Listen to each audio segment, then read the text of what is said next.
My story starts when I was 23, living in my grandmother's old house in the suburbs. She'd left it to me when she passed away. My father's mother, a kind woman who always made sure I had everything I needed. The house wasn't new or fancy, but it was solid and well maintained, sitting in a quiet neighborhood where you could actually hear birds singing in the morning. I'm Leslie, and back then, my life seemed pretty straightforward. I had a good job, my own home, and what I thought was a caring family, my mom, my stepfather, and my younger half-sister, Piper, who had just turned 18.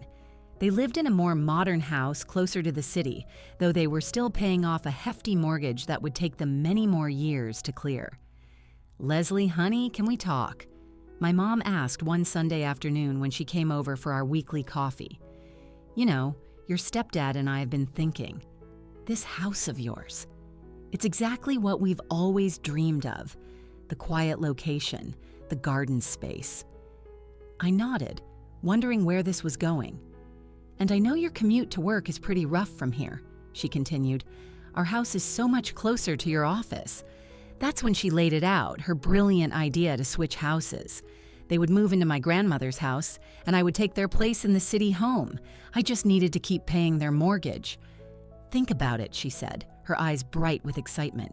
"You'd save so much time on that commute, and the house is bigger, more modern.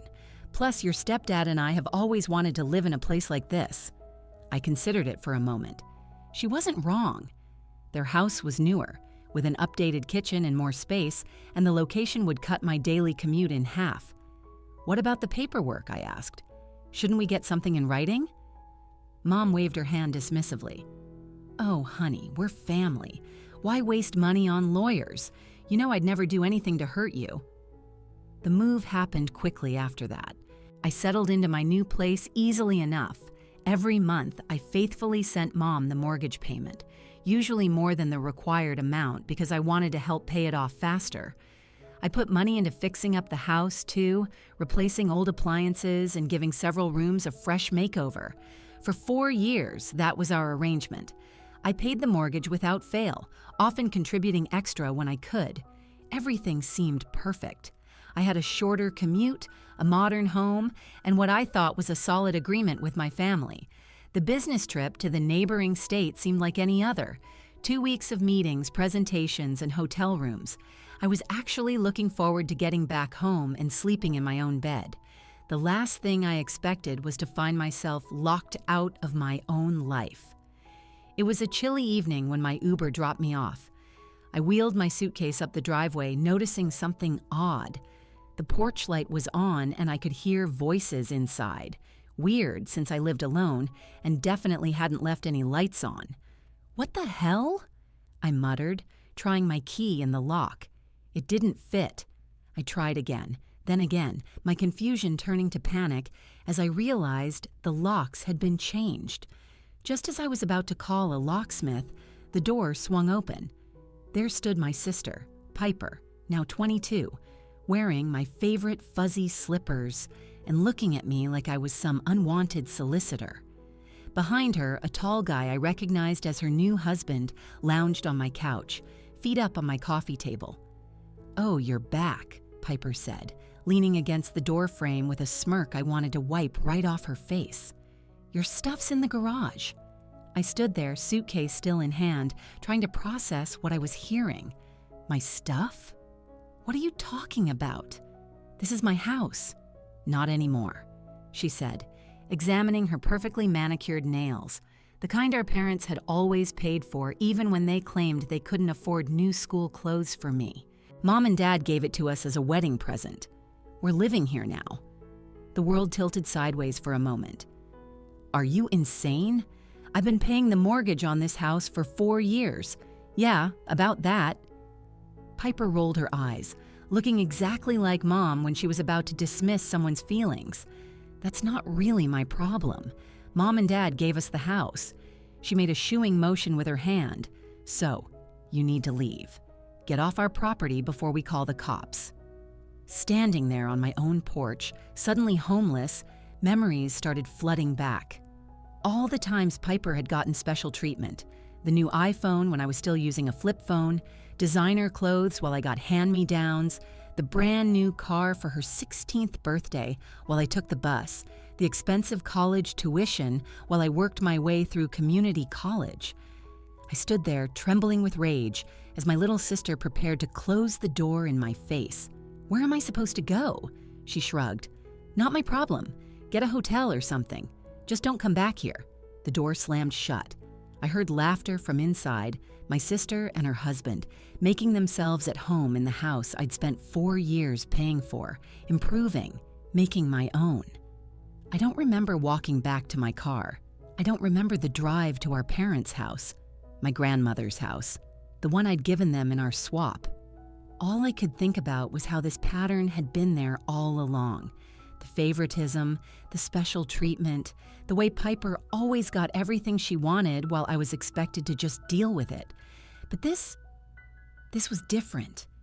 This wasn't just a new phone or a designer bag. This was my home, my life, everything I'd worked for. I stormed up to my old house, ready for a fight. The porch light cast long shadows across the garden I'd tended for years before our swap. My hand was already formed into a fist when I reached the door, and I pounded on it hard enough to hurt. "Mom, open up! We need to talk about what Piper just did." I heard movement inside, whispered voices, footsteps approaching the door, but it didn't open. "Leslie!" My mother's voice came through the door, muffled but clear enough. "Go away!" I couldn't have heard that right. "What? Mom, open the door. Piper just locked me out of my house. The house I've been paying the mortgage on for 4 years. That's not your house anymore," my stepfather's voice joined in. "And this isn't your house either. This is our house now." The world seemed to tilt beneath my feet. "What are you talking about? This is my house. Grandma left it to me. You need to leave." Mom's voice had that stern tone she used when she thought she was being reasonable. "Go rent an apartment somewhere. Stop going from house to house, making everyone nervous." I pressed my palms flat against the door, trying to steady myself. "Making you nervous? Are you kidding me? You've thrown me out of my home. Piper's living in the house I've been paying for, and now you won't even let me in to talk about it? We've invested a lot in this house," Mom snapped back. "We've done renovations, improvements. And what about all the money I spent fixing up your house?" I was screaming now, past caring what the neighbors might think. The new appliances, the remodeled bathroom, the 4 years of mortgage payments, that's different. Different how? How is it different, Mom? You planned this all along, haven't you? Get me to pay your mortgage while you lived in my house, then give my place to Piper and keep Grandma's house for yourselves. Real nice plan. Leave me homeless while you all divide up my property. There was a pause, then Mom's voice came back, cold and hard. "You need to leave now, Leslie. This is our house, and we don't want you here." Something snapped inside me. 4 years of mortgage payments, countless home improvements, and a lifetime of watching Piper get everything she wanted. It all crystallized into a single clear thought. "Actually, Mom, you're wrong about one thing," I said, my voice suddenly calm. "This is my house. Legally. The deed is still in my name. Grandma left it to me, remember? And since you're so fond of kicking people out of their homes, maybe it's time I return the favor." "You wouldn't dare," my stepfather growled. "Try me," I shot back. "I'm done being the nice one. I'm done watching you favor Piper while you use me. Get out of my house or I'll have you evicted. Legally." Silence from behind the door. I waited a moment longer, then turned and walked away. I had nowhere to go, but I knew what I had to do. An hour later, I was checking into a cheap hostel, my suitcase still packed from my business trip. I pulled out my phone and started searching for lawyers. The lawyer I hired, Mr. Thompson, didn't mess around. Within 2 days, he had prepared all the necessary eviction documents. I stood behind him on my porch, watching as he knocked on the door with sharp, professional raps. Mom opened it this time, her face turning pale when she saw the legal documents in Mr. Thompson's hand. "Good morning, Mrs. Carter," he said, his voice crisp and businesslike. "I'm here on behalf of your daughter, Leslie, the legal owner of this property. I'm serving you with an eviction notice.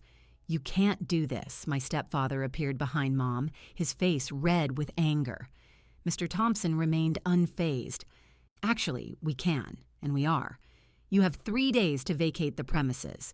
If you fail to comply, we'll be forced to involve the police and pursue legal action for forcible eviction." I stood silently, watching my mother's face cycle through shock, anger, and finally, fear. She tried to catch my eye, but I looked away. I was done with her manipulation. "Leslie, honey," she attempted, her voice sugary sweet. "We can talk about this. The time for talking was before you locked me out of my house and gave it to Piper." I cut her off. 3 days, Mom. That's all you get." Those 3 days were the longest of my life. I stayed in my hostel, jumping every time my phone rang, but surprisingly, they actually complied. On the morning of the 4th day, Mr. Thompson called to inform me that my parents had moved out and the house was clear. When I arrived, they were loading the last of their boxes into a moving van. Mom stood in the driveway, watching me with red-rimmed eyes. "You're no daughter of mine," she hissed, tears streaming down her face. "You're a traitor, after everything we've done for you." "Done for me?" I laughed bitterly. "You mean using me to pay your mortgage for 4 years while you plan to steal my house?" "Yeah, thanks for that."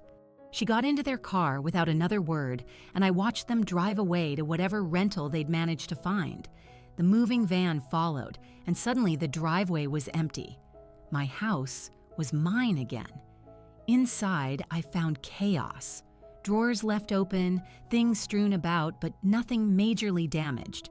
As I stood in my grandmother's living room, my living room, a thought struck me with crystal clarity. I was done paying their mortgage. They'd broken our verbal agreement the moment they locked me out of the house I'd been paying for. Now they could deal with the consequences. I sat down in my grandmother's old rocking chair, feeling her presence around me. And for the first time since this nightmare began, I smiled. I couldn't stop thinking about all the money I'd poured into my parents' place. New kitchen appliances, that expensive water heater, the bathroom renovation. I treated that house like it was really mine, believing that one day it would be. The real kick in the teeth was the mortgage. 4 years of payments, always sending more than required, thinking I was doing something smart for my future. According to my calculations, there was only about $50,000 left to pay off. 2 more years of payments at the rate I was going, and the house would have been fully paid for. I'd been so close. "All that money," I whispered to the empty room. "All those extra payments." A memory suddenly surfaced, something I'd pushed aside at the time but now saw in a whole new light. It was right after we'd done the house swap.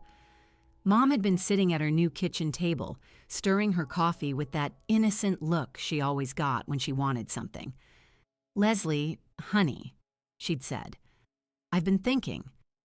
Since we're living here now, maybe you should just transfer the house deed to us. Make it official. We'll sign our house over to you once the mortgage is paid off, of course." I remembered how reasonable she'd tried to make it sound, like it was just tidying up paperwork. But I'd had a better idea. "Why don't we do it the other way around?" I'd suggested. "You can transfer the mortgage to my name now, and I'll keep making the payments officially. Then I'll sign over Grandma's house to you right away." The way Mom's face had changed, just for a split second, before she covered it with a smile. I should have seen it then. "Oh no," she'd said quickly. "That would be so complicated with the bank. Better to just wait until the mortgage is paid off. Then we can do a clean swap of both houses." Stepdad had jumped in then, nodding vigorously.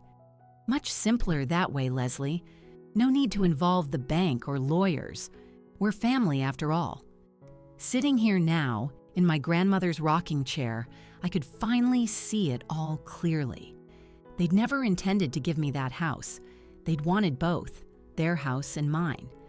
If I'd signed over my grandmother's house like they'd asked, a chill ran down my spine. I would have been completely homeless right now. No backup plan, no legal claim to either property. Just out on the street while my family enjoyed both houses. At least I'd had the sense to keep this house legally mine. It wasn't much comfort when I thought about all the money I'd lost, but it was something. A roof over my head, a place they couldn't take from me, and most importantly, a lesson learned about trust, even when it came to family, maybe especially when it came to family. My phone rang exactly 3 days after the missed mortgage payment.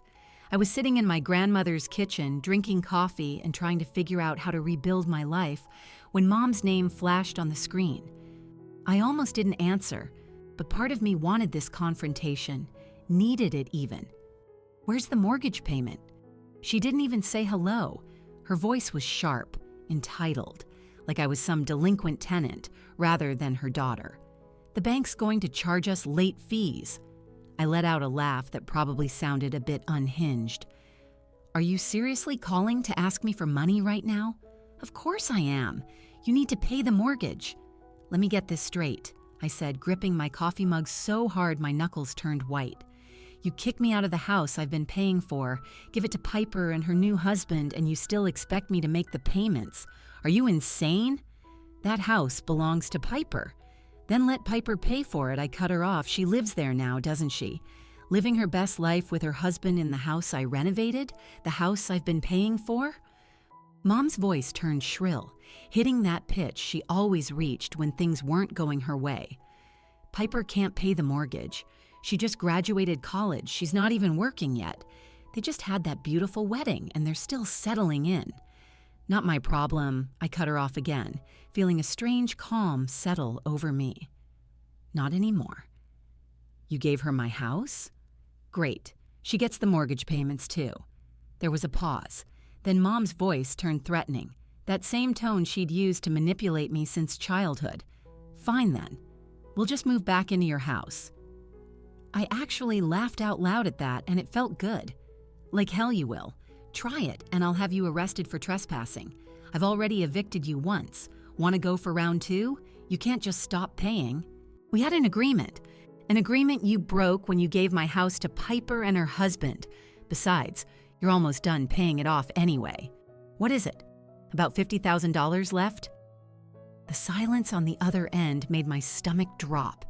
It was the kind of silence that comes before really bad news. "Mom, it's more than that." Her voice had gotten small, almost guilty. "How much more?" Another pause, longer this time. I could hear her breathing on the other end of the line. "About $150,000. The world seemed to tilt sideways.